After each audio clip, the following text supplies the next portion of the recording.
United Nations is warning that a reduction in the number of peacekeeping troops in the Democratic Republic of Congo in Central Africa is likely to lead to more instability and loss of life. Last night we had a special report on the unfolding humanitarian crisis in the DRC, where nearly 1.5 million people have fled their homes and severe acute malnutrition is affecting hundreds of thousands of children. The desperate situation began last year in the Kasai region of the country after a conflict between government-backed troops and rebel fighters. Both sides have committed atrocities. Our Africa editor Fergal Keane and cameraman Tony Falshaw travelled to Kasai. You may find some images in this report distressing.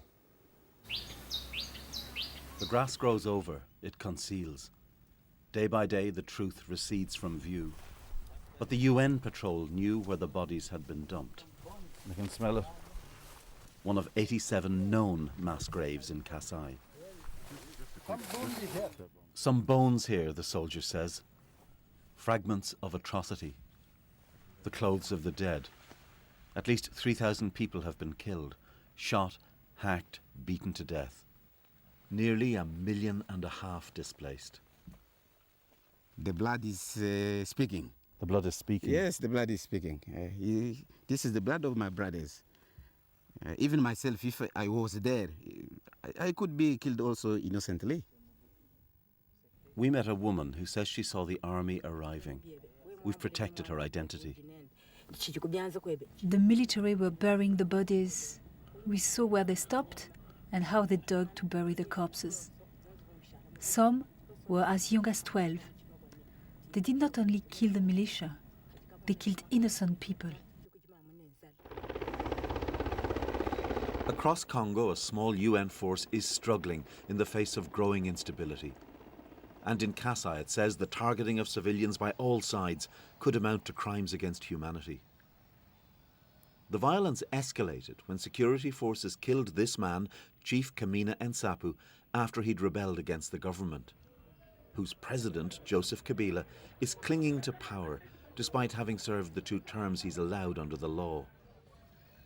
In response, the chief's followers attacked everybody and anything associated with the state, like these policemen, beheaded soon after the video was taken.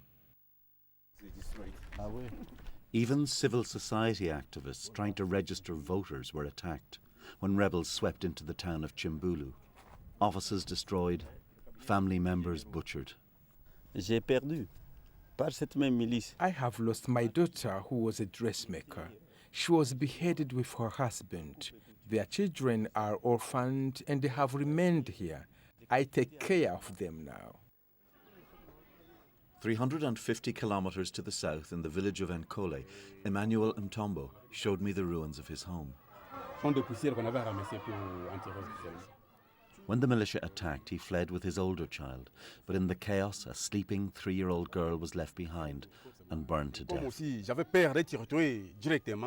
I was afraid to be killed myself. I wanted to save my life and the life of the child who was with me. Hence, the other child was killed. I keep crying always.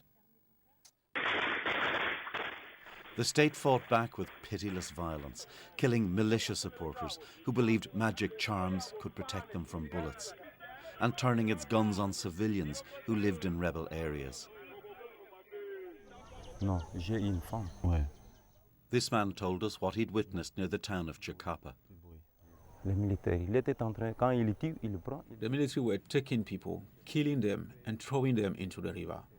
People started to run away and hide. They followed them, killed them, and threw them into the river. We saw the army do this. These are not isolated accounts. We've spoken with other witnesses who saw bodies being thrown into the river. We met a 13-year-old boy shot in the chest. He survived. And we've heard from people who saw women being dragged away by the army, screaming. At this church in Chikapa, we met hundreds of villagers who'd fled violence at the hands of a pro-government militia drawn from another ethnic group. I saw people with machetes, guns and clubs. They were beheading people, cutting arms and legs, slashing bellies. I had to climb over dead bodies to escape. I had 4 children, but could escape with only 1. The other 3 were killed. The government denies the army committed crimes against humanity and says it's been fighting militia terror. We are facing a terrorist offensive from there. We see no difference between those people and the Boko Haram or Shabab. In Kasai, only one force stands between the exactions of the state and the different militias. But the UN is under pressure.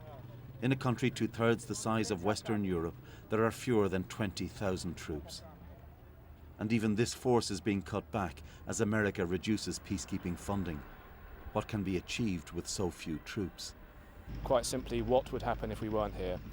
We want to do everything we possibly can with the resources of the United Nations to save lives and to make the situation better. Amid deteriorating security across Congo, survivors fear fresh violence.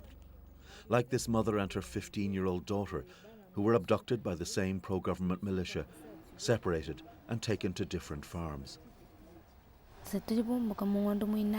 We had left our village in April and were taken as slaves on the farm the same month. It's difficult to count how many times I was raped because it was during so many months. I did not know where my daughter was. She was released after I escaped. They told her, "Go now, for your mother has escaped and can get us arrested." Only then, when she joined me in Chikapa, did I discover that she had been raped too.